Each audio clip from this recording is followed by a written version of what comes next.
안녕하십니까. 오늘은 제6장 가인과 아벨 그리고 그들의 재물에 대해서 공부를 하겠습니다. 제6장은 창세기 4장 1절부터 15절에 나오는 말씀입니다.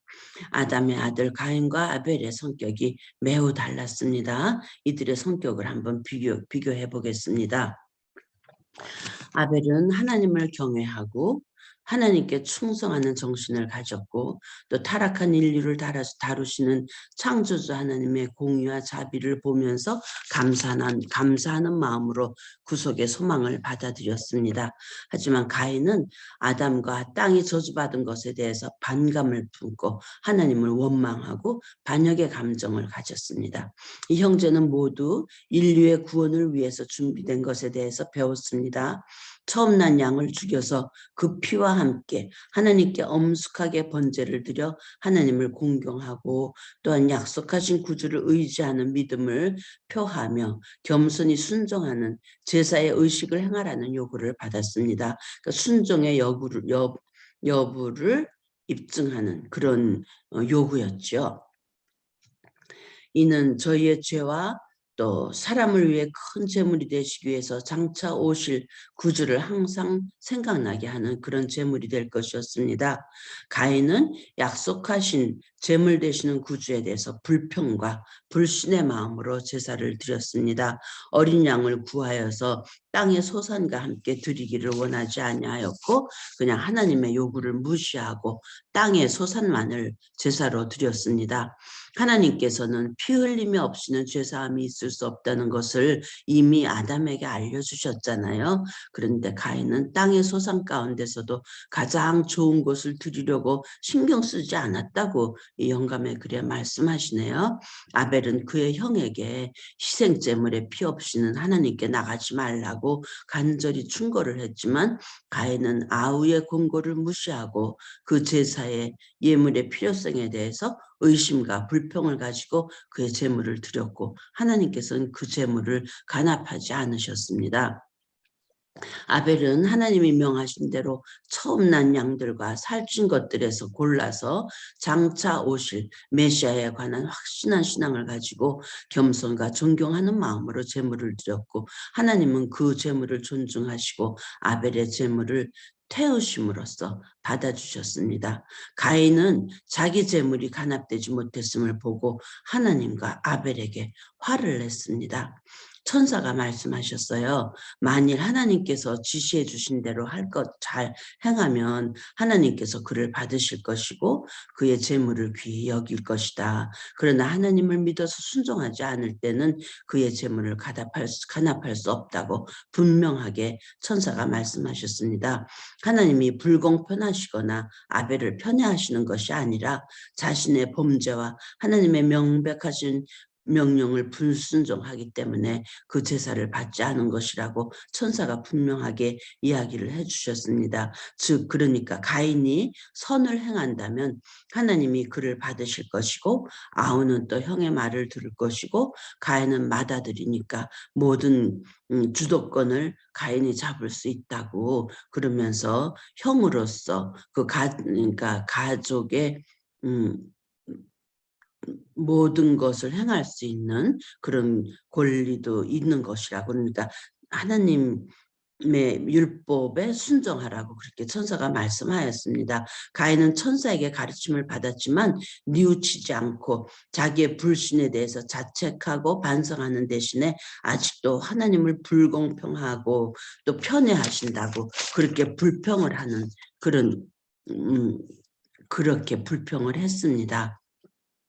가인은 시기와 중어심을 품고 아벨과 다투면서 질책했습니다. 하나님께서 아벨의 제물을 기꺼이 받으신 그 표를 보여주신 순간부터 아우를 미워하였습니다. 아벨은 온유한 태도로 형의 과오를 지적하면서 잘못이 형에게 있다고 옛날에 부모님이 잘못하셨을 때 당장 죽이지 아니하시고 그들을 사랑하시는 하나님께서 하나님의 자비에 대해서 이야기하면서 형도 다시 하나님의 말씀을 순종하면 되니까 그렇게 하라고 권고를 했습니다. 그렇지만 아벨이 그렇게 말함에도 불구하고 가인은 그 말을 순종하지 않았습니다. 우리의 모든 헌물에는 마땅히 믿음이 표현돼야 하고 마땅히 속죄의 피가 뿌려져야 한다고 하죠. 우리가 하나님께 드리는 헌금, 그것도 우리가 어떠한 마음을 드리는지 그것에 대해서 하나님께서 간합하실 수 있는 것이 표시가 되는 것이죠. 우리는 하나님의 아들이신 예수님께서 값을 주고 사신 그의 소유물이기 때문에 우리 자신을 그분께 드려야 합니다. 구속의 계획에는 반드시 피 흘림이 있어야 하고 또 가인은 자신의 마음이 사단을 타락으로 이끈 동일한 방향으로 흐르도록 그렇게 허용했습니다. 그들은 그 둘 다 제단을 같은 모양으로 쌓았어요. 가인의 봉헌물에는 죄에 대한 참회가 표시되지 않았습니다. 가인은 하나님께서 세우신 계획 그대로 따르는 것은 연약함을 인정하는 것이라고 생각하고 자기 구원을 구세주의 속죄에만 전적으로 따르는 것은 연약한 일이니까 그렇게 안 하겠다고 자기 의존의 길을 택했습니다. 양 대신 자기의 소산, 자기의 노력의 생산물을 드리려 했고 하나님께 그것으로 승인을 얻으려고 했습니다. 부분적인 순종, 제단을 쌓고 희생을 가져오는 순종은 했지만 가장 중요한 구속주의 필요성에 대해서 그 인정은 빼버리고 제사를 드리게 된 것입니다. 우리는 하나님의 말씀에 순종하십시다. 이 형제는 둘 다 죄인이고 둘 다 예배에 대한 하나님의 요구를 시인은 했습니다. 외관적으로 볼 때 그들의 신앙은 어떤 점까지는 같았지만 이것을 넘어선 둘 사이의 차이는 엄청났습니다.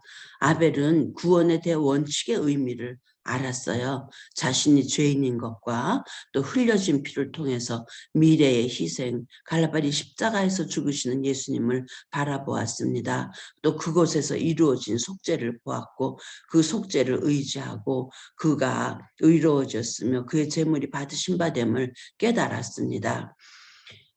아벨은 믿음과 순종을 선택했고 가인은 불신과 반역을 선택했습니다. 모든 문제는 여기에 달려있는 것입니다. 믿음과 순종을 선택하느냐 불신과 반역을 선택하느냐. 가인과 아벨은 종말 때까지 이 세상에 있을 두 부류의 사람을 대표한다 그랬죠. 죄를 위해서 지정된 희생물을 이용할 것. 또 예수님의 공로를 통해서만 죄가 용서받을 것이고 또 죄의 속박에서 노임을 받을 수 있는 다른 길은 없다. 그리스도만이 우리의 유일한 희망이시다. 이것을 가인과 아벨은 처음부터 배웠던 것입니다. 자신들의 공로를 의지하면 안 된다는 것. 그렇지만 가인이 감히 자기의 공로를 의지해서 제사를 드리려고 하였습니다.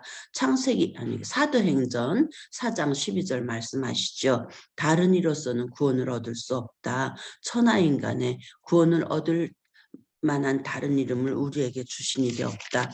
예수님께서만이 모든 구원을 이루실 수 있는 분이시죠. 사도행전 4장 12절 말씀입니다. 가인은 즉 악인들은 자신들의 공로를 의지하였습니다. 하나님의 중보의 공로가 없는 그런 제사를 드린 것입니다. 그리스도의 피에 필요를 느끼지 않고 하나님의 은혜 없이 그들의 행위로 하나님의 간합함을 받을 수 있다고 느끼는 자들은 가인과 같은 그런 과오를 범하고 있는 것입니다. 많은 세상 사람들이 자기의 노력으로 구원을 얻을 수 있다는 원칙에 기초를 두고 있습니다. 구주의 희생의 피가 없는 제물을 드리고 하나님의 은총을 얻으려고 생각을 하고 있습니다. 아담의 시대로부터 지금에 이르기까지 대쟁투의 쟁점은 하나님의 율법에 대한 순종에 대한 문제인 것입니다. 전적으로 예수님을 의지하는 참 신앙은 하나님 요구에 순종함으로 나타날 것입니다. 순종, 선택 이것이 주 요구사항인 것이죠. 사망의 시작에 대해서 이야기를 하겠습니다. 아벨은 하나님의 계획을 합당하다고 설명했으나 가인은 심히 노해서 아벨을 미워하고 격분하고 드디어는 아벨을 죽였습니다. 하나님께서 내 아우 아벨이 어디 있느냐? 가인은 내가 알지 못합니다. 내가 아벨을 지키는 자이니까 이런 거짓말을 하였습니다. 아담에게 나타나셨을 때 아담아 내가 어디 있느냐 하셨을 때 아담은 내가 벗었으므로 두려워하여 숨었나이다. 그 말은 거기서는 거짓말은 아니잖아요. 이 가인은 내가 아우를 지키는 자니까 하고 거짓말을 하였습니다. 하나님께서는 그의 범죄에 대해서 알고 계셨고 그의 온갖 행동과 마음에 생각하는 것까지라도 다 환히 알고 계심을 가인에게 이야기하셨습니다. 내 아우의 핏소리가 땅에서부터 내게 호소하느니라. 내가 땅에서 저주를 받으리라. 너는 땅에서 피하며 유리하는 자가 되리라고 그렇게 말씀하셨습니다. 가인이 어떻게 죽일 생각이 들었을까요? 죽인다는 그것을 어떻게 알았을까요? 자기가 화가 난다고 어떻게 동생을 죽일까요? 아직까지 한 번도 이렇게 사람 죽인 일이 없었는데 가인이 이 세상에 처음으로 난 아들이 어떻게 벌써 그런 생각을 하게 되었는지 정말 마음 아픈 일입니다. 아담이 범죄했을 때 땅이 저주를 받았고 가인이 아벨을 죽였을 때 또 다시 한번 저주를 받았습니다. 이 땅에 이중의 저주가 임했다고 그랬죠.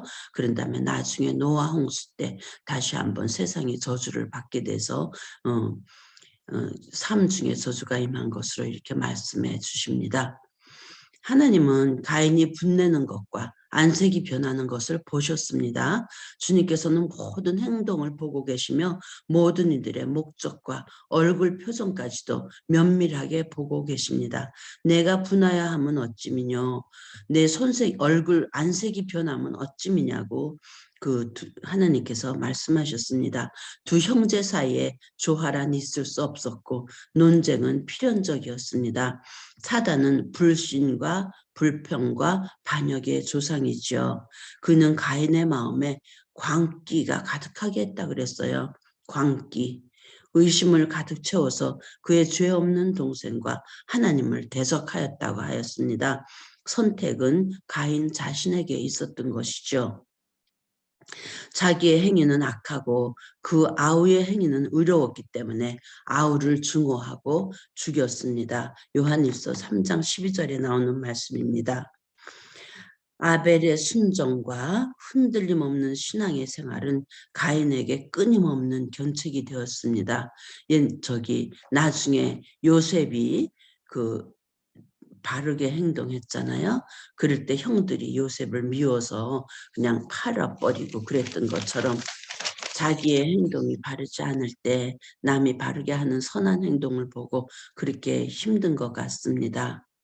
우리가 지난주에 아담의 생애가 어떠했는지에 대해서 잠깐 이야기를 나누었는데 오늘 다시 아담의 생애에 대해서 이야기를 나눠보려고 합니다. 아담의 일생은 슬픔과 겸비와 끊임없는 회개의 생애였다고 하였습니다. 자녀손들에게 하나님 경외하는 일을 가르칠 때 자기들 후손에 비참한 결과를 미친 자기의 죄에 대해서 심한 비난을 받았습니다. 후손들에게서 할아버지가 어떻게 그럴 수 있으셨느냐고 많이 비난을 해왔고 아담은 그것을 들을 때마다 정말 슬픔을 느꼈습니다. 에덴 동산을 떠날 때 그들은 반드시 죽을 것이라는 하나님의 말씀을 들었고 또 그것에 대한 두려움으로 떨었다 그랬어요. 아담은 사망을 무서운 재앙으로 바라보았고 가인이 아벨을 죽였을 때 내 가족 내에서 이런 무서운 일이 일어날 수 있구나 하는 것을 알게 되었습니다. 자신의 범죄 때문이라는 심한 가책을 느끼게 되었고요. 아벨을 잃고 가인은 처음 살인자가 되어서 하나님에게 저주의 선언을 받았을 때 아담의 마음은 슬픔으로 가득하였고 저상되었다 그랬습니다. 저상이라는 것은 기운을 잃었다는 것입니다. 무엇을 하고 싶은 마음이 없어졌겠죠. 기운이 다 떨어져서 너무너무 힘든 그런 삶을 살 수밖에 없었습니다. 최초의 큰 죄를 지은 데 대한 자신을 혹독하게 질책하였고, 그렇지만 약속하신 희생제물을 통해서 하나님께서 용서해 주시기를 간절히 하나님께 탄원하였습니다. 자기 죄악 때문에 이르러 온 하나님의 진로를 뼈저리게 느꼈고, 노아 때 홍수로 멸망당했어야 하는 전 세계적인 타락을 자기가 이렇게 계시로 보면서 많이 후회하고 하나님께 기도드렸습니다. 죽음의 선고가 무섭게 보였지만 수백 년을 생애한 후에는 사망으로서 비참한 생애를 마치게 하심이 공의로우신 하나님의 자비하신 처사라고 알게 되었습니다. 아파서 고생하는 자들, 그 상태로 살다면 얼마나 힘들을까요? 이 죄악이 가득한 세상에서 죄악된 몸으로서 이렇게 살아가는 것이 힘들겠지만, 하나님께서는 우리에게 자비를 베풀으셔서 하나님 안에서 영혼 쉴 수 있도록 잠을 주신 것 인해서 정말 감사하죠. 떨어지는 나뭇잎이나 시드는 꽃이나 쇠퇴하여가는 천연계의 그 첫 징조를 목격했을 때 사람이 죽은 자를 위해서 슬퍼하는 것 이상으로 아담은 슬퍼했습니다. 하나님께서 인간의 특별한 유익을 위하여 창조하신 이 아름다운 자연이 전체적으로 파멸되는 것처럼 보였습니다.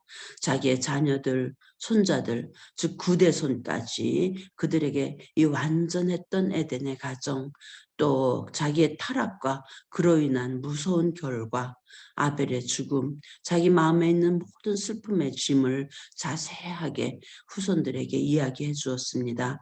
하나님의 율법을 엄격히 지켜야 할 필요성을 가르치시기 위해서 그가 겪은 고통들을 자손들에게 다 이야기해 주었습니다. 죄는 어떠한 모양으로든지 징벌을 받는다고 또 이야기 나눠주었죠.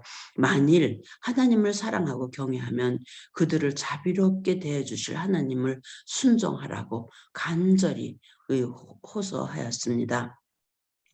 천사들은 아담이 타락한 후에도 그와 교통을 유지했고, 구원의 계획과 인류가 구속받을 수 있는 대책이 마련되어 있음을 말씀하였습니다. 저희의 유일한 소망은 겸손한 회개의 생에 이미 준비된 희생물 예수 그리스도를 믿는 데 있다고, 또 그리스도를 유일한 구주로 믿고 받아들이는 자는 모두 하나님의 아들의 공로를 통해서 그분의 은총을 받을 것이라고 천사가 아담에게 말씀해 주었습니다. 인간의 범죄를 통하여서 사단은 인류를 지배하게 되었지만, 그리스도께서는 그들이 사단의 멍에를 버릴 수 있도록 약속해 주셨지요. 아벨의 거룩한 생애는 사람이 하나님의 율법을 지킬 수 없다는 사단의 주장을 반박하였습니다. 또 하나님의 의로운 율법을 옹호하는 사람이 있는 곳에는 그들을 증오하는 동일한 정신이 언제나 있을 것입니다. 선이 있는 곳에는 악이 있을 것이고 언제나 선과 악이 존재할 것을 말씀하는 것이죠. 각 시대를 통하여 화형주를 세우고 장작더미에 불을 붙여서 그리스도의 제자들을 태워 죽인 것 같은 정신이 정복당한 원수의 분노 때문에 그들은 죽었지만 예수님의 순교자들은 모두 승리자로 죽었습니다. 승리자로 죽었습니다. 가인에게 선고가 내린 지 15세기 후에 온 우주는 세상의 범람한 범죄와 부패 가운데서 가인의 감화와 모본의 결과를 목격하게 되었습니다. 노아 홍수 때 말씀입니다. 하나님의 율법을 범한 타락한 인류에게 내린 사형 선고는 정당하고 자비로운 처사라는 것이 명백하게 드러나게 되었죠. 이들을 죽게 하신 하나님의 선고는 저주가 아닌 축복이었습니다. 사단에게 장악된 세상 거민들을 위한 하나님의 목적은 반역을 진압하시는 것뿐만 아니라 온 우주 앞에 반역의 진정한 본질을 드러내시는 것이었습니다. 하나님의 공의와 그분의 자비를 또 지혜와 의를 완전히 옹호하시면서 하나님의 구속의 경륜은 아직도 전개되고 있습니다. 다른 세계에 있는 거룩한 거민들은 깊은 관심을 가지고 지상에서 일어나고 있는 이 사건들을 주목하고 있습니다. 하나님의 공의로우심은 마침내 전 세계 사람들에 의해서 인정을 받을 것이고 온 우주는 만국의 왕이시며 주의 길이 의롭고 참되시다라고 선언하게 될 것입니다. 오늘 여기 가인과 아벨의 제물에 대해서 말씀 이것으로 마치겠습니다. 언제나 하나님께서 우리를 사랑하시고 또 길을 예비해 주셨고 하나님의 율법을 순종하면 하나님의 길을 선택하면 하나님께서 준비해 주신 구원이 있음을 오늘도 알려주시는 말씀이었습니다. 감사합니다.